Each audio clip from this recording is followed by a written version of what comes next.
አንድ ሰው ወንጀል ፈጽሞ ለብዙ አመታት ቢሰወር ህጉ በቃ ብሎ ፋይሉን የሚዘጋው መቼ ነው? ብዙዎቻችን ይርጋ የሚለውን ቃል እንሰማለን፣ ግን መደበኛና ፍጹም የሚባሉት የይርጋ አይነቶች ልዩነታቸው ምን እንደሆነ አናቅም። ዛሬ በኢትዮጵያ ወንጀል ህግ መሰረት የክስ ይርጋና የቅጣት ይርጋ ልዩነት በዝርዝር እናያለን። እስከ መጨረሻው አብራችሁን ቆዩ። ሰላም ጤና ይስጥልኝ። የምስራች ነኝ። በወንጀል ጉዳይ የግል አቤቱታ ወይም ክስ የማቅረብና ጉዳዩን በዳኝነት የማየት እንዲሁም ቅጣትን ተፈጻሚ እንዲሆን የማድረግ እንቅስቃሴዎች በጊዜ የተገደቡ ናቸው። ይህ የጊዜ ገደብ እንደ ወንጀሉ ከባድነት የሚለያይ ሲሆን ይርጋ ተብሎ ይጠራል።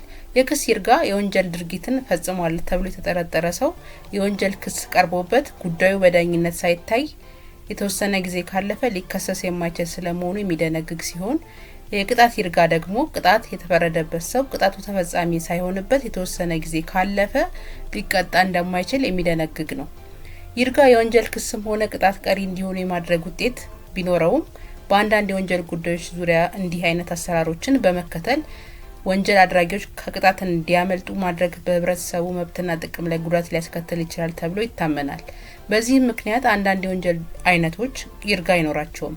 በኢፌዴሪ ህገ መንግስት አንቀጽ 28 ላይ እንደተደነገገው በስብዕና ላይ የሚፈጸሙ ወንጀሎች በይርጋ አይታገዱም። ለምሳሌ እንደ ዘር ማጥፋት ወንጀል፣ ማሰቃየት፣ ያለ ፍርድ የሞት ቅጣት መፈጸም ወንጀሎች በይርጋ አይታገዱም ማለት ነው። እስቲ አሁን ደግሞ መደበኛ የክስ ይርጋ ምንድነው? ፍጹማዊ የክስ ይርጋ ምንድነው የሚለውን እናያለን። መደበኛ የክስ ይርጋ ስንል እንደ ወንጀሉ ክብደት ለምሳሌ 10 ወይም 15 አመት የሚያስቀጣ ወንጀል ሊሆን ይችላል። ነገር ግን ፖሊስ ምርመራ በጀመረ ቁጥር ይህ ሰዓት ሪሴት ሆኖ ወደ ዜሮ ይመለሳል። ስለዚህ ፖሊስ በየጊዜው ፋይሉን ከቀሰቀሰው መደበኛው ይርጋ ይረዝም ይችላል ማለት ነው።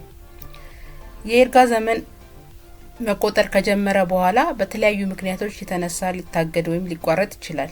ከወንጀለኛው ድርጊት ሌላ ክስ እንዳይቀርብ ወይም እንዳይቀጥል የሚያደርጉ መሰናክሎች ሲከሰቱ የይርጋ ዘመን መቆጠር ይታገዳል። እነዚህ መሰናክሎች የህግና የፍሬ ነገር መሰናክሎች ሊሆኑ ይችላሉ።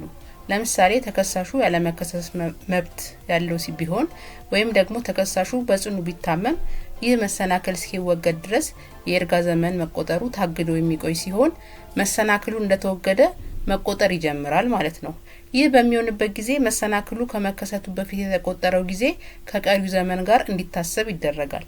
በሌላ በኩል ወንጀለኛውን ለመያዝ፣ ለወንጀለኛው መጥሪያ ለመስጠት ወይም የተፈጸመውን ወንጀል ለመመርመር የሚደረጉ እንቅስቃሴዎች ይርጋን የሚያቋርጡ ሲሆን እነዚህ ተከሳሹ ለፈጸመው የወንጀል ድርጊት ተገቢውን ፍርድ እንዲያገኝ ለማስቻል የሚደረጉ እንቅስቃሴዎች ሲቆሙ የይርጋ ዘመኑ እንደገና መቆጠር ይጀምራል ማለት ነው።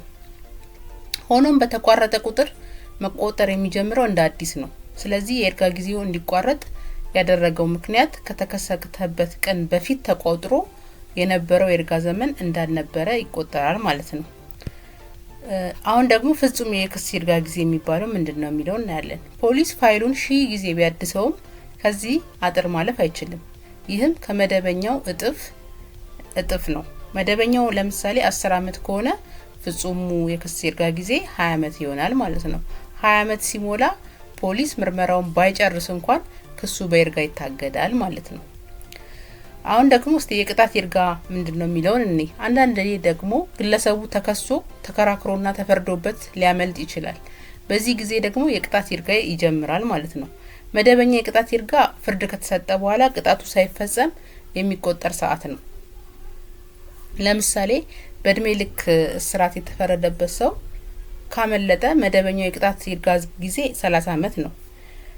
ነገር ግን ፍጹም የቅጣት ይርጋ ጊዜው ግን የሚባለው ህጉ ያስቀመጠው ግለሰቡ ለመያዝ ጥረት ቢደረግም እንኳን ከመደበኛው የቅጣት ይርጋ እጥፍ ጊዜ ለምሳሌ መደበኛው 30 ስለሆነ የፍጹም የቅጣት ይርጋ ጊዜ 60 አመት ነው። 60 አመት ካለፈ በኋላ ግለሰቡ ተመልሶ ቢመጣ እንኳን ያ ቅጣት አይፈጸምበትም ማለት ነው። በሌላ በኩል የቅጣት ይርጋ መቆጠር ታግዶ የሚቆይባቸው ሁኔታዎች በወንጀል ህጉ አንቀጽ 226 ላይ ተመልክተዋል። እነሱም በወንጀለኛው ላይ የተጣለው ቅጣት እንዳይፈጸም ወይም አፈጻጸሙ ተጀምሮ ከሆነ እንዳይቀጥል የሚያደርግ ምክንያት ተከስቶ ከሆነ የመሰናክል እስኪወገድ ድረስ፣ በተቀጩ ላይ የተጣለው ቅጣት ታግዶ በአመክሮ ተፈቶ የዕዳ መክፈያ ጊዜ ተሰጥቶት ከሆነ ይህ የተሰጠው ጊዜ እስኪያልቅ ድረስ፣ ተቀጩ ታስሮ ከሆነ እስሩ እስኪቆይበት ጊዜ ድረስ የቅጣት የይርጋ ዘመን መቆጠሩ ታግዶ ይቆያል። እንግዲህ የህግ ሰዎች ይርጋ ሲሉ እነዚህን 4 ነጥቦች ማለታቸው ነው ማለት ነው።